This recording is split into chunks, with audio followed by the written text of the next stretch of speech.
hood champion boxing in sports. In boxing, you find a way to win or you find a way to lose. So, Shakur Stevenson, big fight coming up this weekend.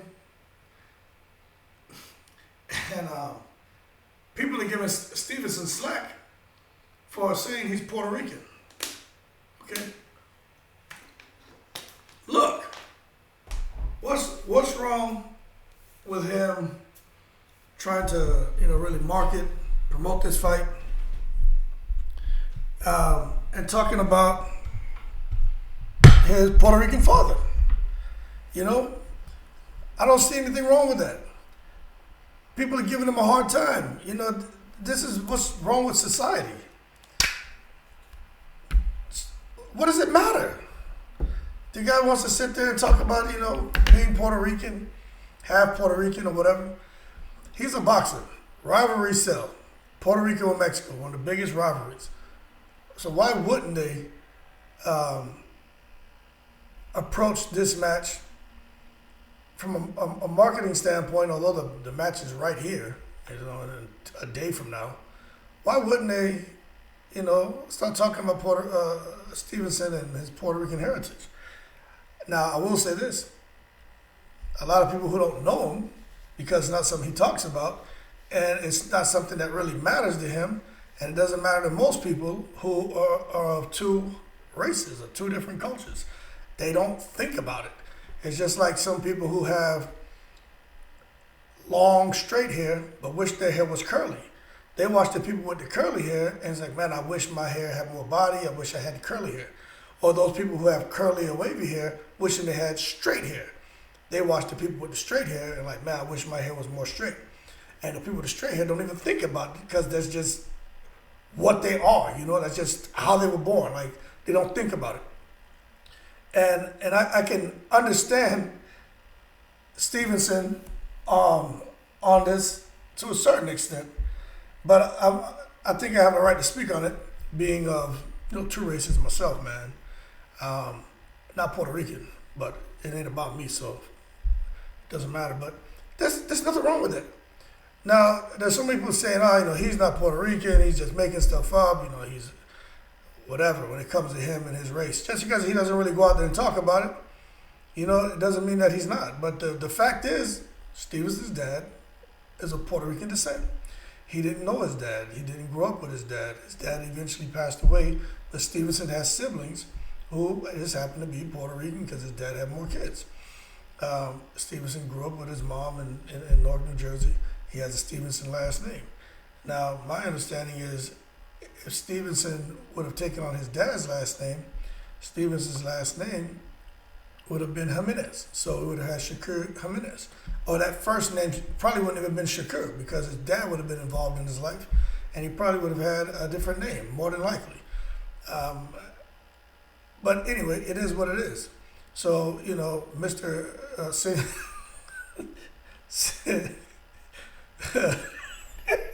Senor Jimenez is what we would have been calling Shakur Stevenson.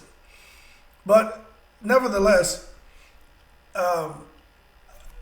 Puerto Ricans are going to accept him because Puerto Ricans love their culture, love their people. And the fact remains is he is entitled and has the right to claim the Puerto Rican heritage because Puerto Rican blood runs through the man's body. I'm not making this up. It's the truth. Okay? So stop making this into a big issue. I just think it would have been nice if when he first turned professional, that it was kind of, from a marketing standpoint, it was put out there that Shakur Stevenson, who had a Puerto Rican father, like if they were forward-thinking people at the time, Top Rank, which we know Top Rank doesn't know how to deal with a lot of appealing to an urban audience. They failed with Crawford. They failed with Mayweather. Okay, Bob Arum even came out and said that they didn't really understand that audience, that market. As a result, they lost Mayweather. If they would have understood the audience, Mayweather probably would have never left because he would have been getting paid more money, and Bob would have been, pushing him the way Mayweather deserved to be pushed. But it's neither here nor there. We're here today. So now you have Stevenson. Again, guys dropped the ball, not forward thinking. But again, they're not going to think about these kind of things, even though I would say they should be thinking about these things. Because as with a team, a marketing team, they have to have, they need to possess the ability to think outside the box and think about the things like what we're talking about here today. Like with me, I'm not no marketing guy, I'm no marketing genius.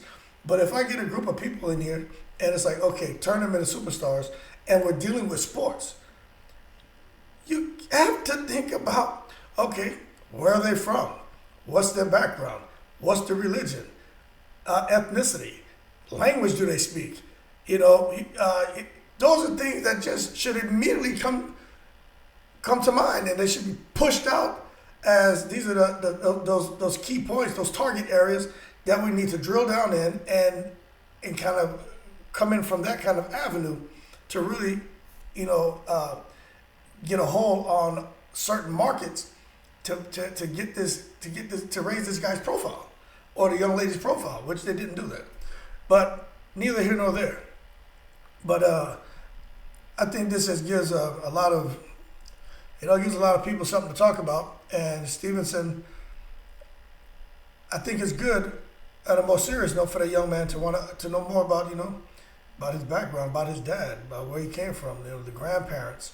Go out there. He still has surely some cousins out there, some aunts, great aunts. He may have third, fourth cousins out there. He need to go out there to Puerto Rico, man. The whole world, a lot of the world knows who he is, so it won't be hard for him to want to go out there and connect and meet people. The problem is, when you're dealing with family from the Caribbean, and I can talk from experience. You go out there, you start meeting people, and they can smell that American dollar on your ass. You know what I mean? So that's the thing that he has to probably, if anything, be mindful of, depending on where he's going, who he's meeting. People can smell money on you too. I'm not saying that's the case with Puerto Ricans. I'm talking across the board from mostly people from any other country, especially in the Caribbean. Very outspoken, very straightforward, and have no issue, man. And they got the nose to detect that American dollar. And like they say, part of the world my family's from, and they can smell the Yankee on you. You know what I mean? So with him, I think it's outstanding. Go, man, get to know your culture. Go. This man's never been to Puerto Rico, but he has siblings, and maybe they have the connection out there. So hook up with them and all y'all go down, man. Do something low key. It's not a high profile thing. You don't need media. Just go out there, man. Maybe his grandmother's still alive. I don't know. But go out there and meet your family. One thing I know, that Puerto Rico, his family, the whole Puerto Rico, but his family's gonna show him a lot of love. A lot of love from Caribbean people show a lot of love, man. He won't have to worry about his weight because they're gonna feed his ass too, So Shakur Stevenson gonna go out there, man, and come back as a little peluche. He gonna come back as a little teddy bear because they're gonna feed him all that good food out there, So I think it's really exciting for him. But I think people just need to leave him alone and quit messing with him and calling him a sellout and all these other hurtful things that they're coming up with. That's horrible. He's a young man. We need to keep building him into a champion, and we should encourage him to want to go and know his ethnicity, man. Like they have all these things going on in the world right now. Guys doing genealogy studies, trying to find out where their ancestors came from, and they look at these pie charts and see 50%, your blood, when they do the blood work, 50% European, a certain percent from Africa, a certain percent from this part in Africa, a certain percent in China, a certain percent over here.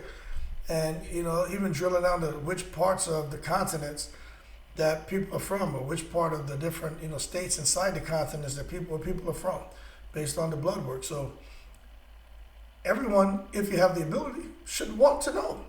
I think it's cool, man, to do that, I don't need to really go and do that stuff because maybe on my mother's side, but I already know a lot about my side, man, and just fortunately, there's just a lot of the culture is kept up, and there's a lot of conversation all the time, and it gets filtered down to the generation. So we have a good idea about our background, our ethnicity, and our culture, and that makes you feel good, man, can kind of look in the mirror and kind of know who you are. But for a guy like him who looks at himself in the mirror, he sees the champion. He sees somebody who is extremely hardworking, extremely talented, but there's no closure really on who he is. You know what I'm saying? Because he didn't get to have his pops in his life the way that, under ideal circumstances, maybe he would have been. And for him to be able to get that closure now as a young man opposed to being 50, 60 years old, and while there's still people around who knew his dad or who grew up with his dad and who would have known about him when he was born and just never had a chance to meet him, it's good to connect with those people because then he can get the no kidding, raw and uncut about his pops, and maybe he'll get the other side to a story about what happened between his pops and his mother. You know what I'm saying? A lot of times, and he hasn't said anything negative, and I think his mom did a great job with him because he hasn't said anything negative, and he's talking about his Puerto Rican culture, and he wants to know about it. So that tells me that his mom didn't say anything to make him want to shun that side. That made him want to embrace it. So, I had to give his mother a round of applause for that, because so many times, more often than not, we see, the mother and also the father, but most of the times, mothers who end up as a single mother, they kind of, say a lot of horrible things to the child about the father. And that only damages the child.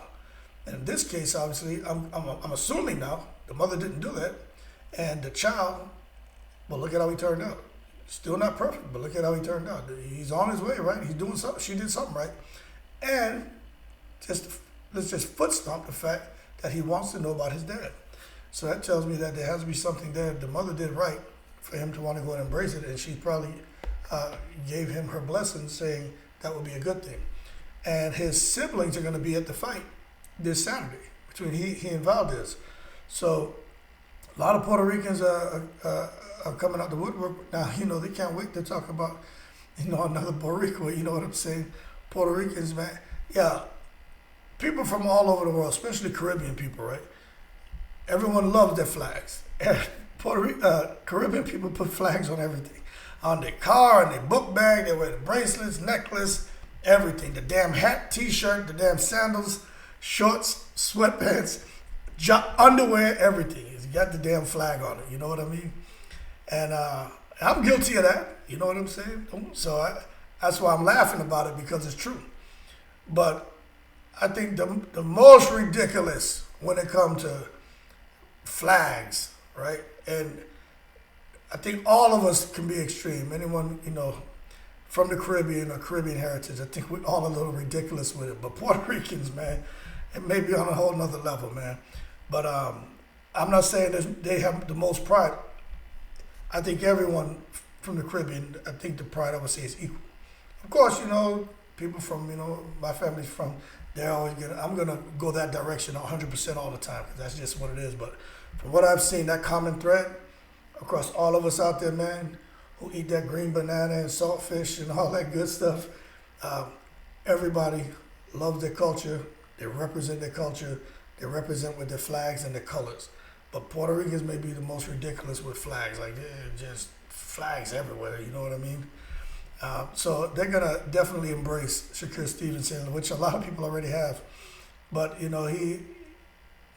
it's not time for us to say, move over Edgar Berlanga.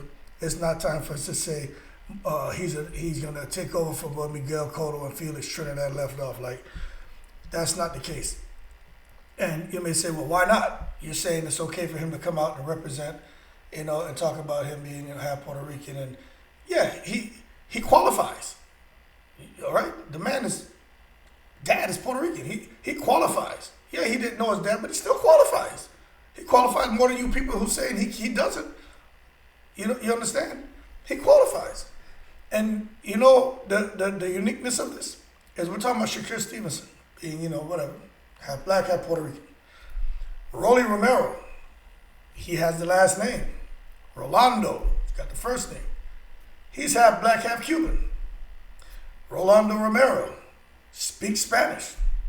Rolando Romero lived in Cuba for a while as a young kid. Went to school in Cuba. Rolando Romero's dad is right there in there training him.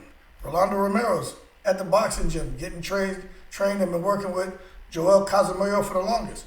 Rolando Romero is embraced by Cubans. But Rolando Romero, see, when you can speak Spanish, man, that's it. Once you can speak Spanish, man, that's half the battle. And Rolando Romero is very similar situation to Shakur Stevenson as far as two different cultures. But in one, you see in Rolando Romero's, he'll grow up with his pops, lived in Cuba, speaks Spanish. Mother's American. But the culture is strong because of that father's presence and the father wanting to hand that down to his son. There's some instances where you see the mother or father who's from another country, speaks another language, they don't want the kids to learn that. They want the kids just, everything about them American. English, American, almost to just totally forget about the culture when the child is small. But as they get older and see now, the child just runs into walls when they meet people who they happen to be from the country the mother's from, and they want to talk to them or they want to expect them to know certain things and the child doesn't. That's when the parent feels regret. Like, man, I should have done things differently. But they have good intentions, when they come up. Because if you can barely speak English and you're here in America and you're struggling to learn and people are judgmental and people are making you feel a kind of way, and now you have a child here in this state, why in the world would you want to put them what you went through with struggling to speak English? So that's how they approach it. It was hard for me. I didn't want my children to go through what I went through. But then they end up putting the kids in a very similar situation because now the kids don't speak another language. So I think for me, it's very important to push both on the child. They're going to learn. Even if a child gets held back a year or two in school because they struggle with English or they come from a bilingual household, it's okay. Because once they graduate high school, the playing field's even anyway. And they're at an advantage at that point because they have two languages and whatever other language they pick up when they go to school. So Shakur Stevenson, I have to applaud you, man. Better late than never. Go out there, get to know who you are. You put the Puerto Rican flag on your shorts, represent, man. I mean, you qualify, man. Your pops are Puerto Rican, you qualify. You didn't know them, it doesn't matter. You have siblings, get to know them. Go to Puerto Rico with them. Meet family out there. Let your little tia and tio, abuela, your little aunties and all your little primos and primas come together and talk to you and learn about Puerto Rican culture, like Miguel Cotto. Go post up on the corner, eat them pinchos, man. Eat them little chicken on a stick. Go enjoy yourself. Get out there with that beautiful ocean, man. Chill out in San Juan. Go relax. You know what I'm saying? Because now so many doors open to him. If he really embraces and wants to know, you're going to have the Felix Trinidad's coming at him. You're going to have the Miguel Cottos. You're going to have this whole list of Puerto Rican fighters who were there in Puerto Rico who are going to wrap their arms around this guy because they're going to feel for him and they're going to see that he wants to know. And you're going to see, man, this man, things are going to turn around big time for him. I honestly feel that. So, again, I don't break champions down, I build them. Shakur Stevenson, Senor Jimenez, if that's what his last name, that's what they said. Somebody posted that crap. It could be BS, but hey, man, leave him alone. I think it's beautiful. This young man go out there and find out about his dad. Outstanding. But he got a big fight coming up against Valdez. I think Shakur Stevenson beats him, but people keep calling him cocky.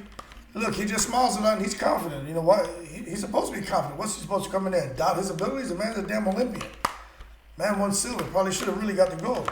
And he's been out here, man, handling business in the ring. No one's really posed a challenge. Oscar Valdez has a good chance. He's an Olympian from Mexico. He hits hard, but I just have to roll with Stevenson.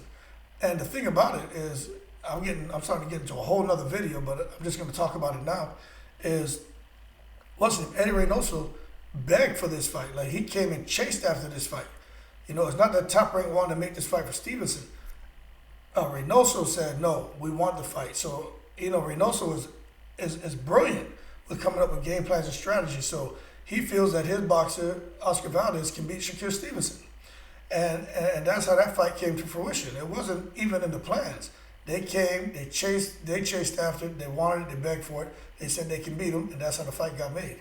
Now, true, Stevenson was clamoring for the fight, and he was very vocal, and the fight didn't have to happen. But Reynoso is the one who pushed for it and said we have the strategy, the technique, the tactics, and the intelligence to beat Shakur. So we'll see. We'll see what happens. But I just think Shakur Stevenson is not going to go out like that. I don't think he's going to go lose. It's hard to bet against a guy like that. And now they're making it into a Puerto Rico-Mexico rivalry. And who knows, if this fight would have never happened, then may have never talked about him being Puerto Rican. Maybe not, maybe never. But I think he's glad they're talking about it now, and I think he should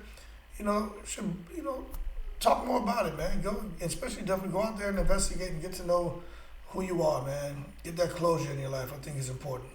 But leave your comments below, man. You think he should be repping for Puerto Rico? We know he's not born there. We know he probably doesn't even know anything about the food. Everybody knows arroz con pollo, man, the little habichuela and grandule, Well, I would think everybody knows, I'm making an assumption, but he should at least know that growing up in Newark, knowing his dad was Puerto Rican. I'm sure he been at a little corner store, a little bodega, man, and I'm sure he's had got exposed to something. At least he knows what Saison.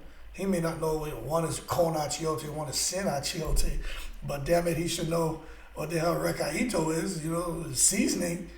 But we'll find out. Anyway, man, leave your 2 cents, man. Shakur Stevenson, should people cut him slack or should people embrace him? I think people should leave that man alone. It's his damn business. He qualifies. His pops is Puerto Rican. It's a beautiful thing. Go know your culture, man. Go get it. And applaud his mother, man, for even, having him comfortable enough and feeling it's okay to go out there and find out about his dad. That means she did the right thing. And anything that bad happened between her and him, seems to me that she kept it to herself and didn't make sure it filtered down to the child to sit there, man, and ruin the child and affect the child mentally, emotionally, and everything. And I just had to applaud his mom because I'm assuming she didn't do that. And I think for that, no matter, I don't know anything else about her, I'm going to say she's a great woman. But anyway, like and subscribe if you enjoyed the video. Shout out to all the veterans. Viva Puerto Rico, like Don King would say. And I'm in the breeze.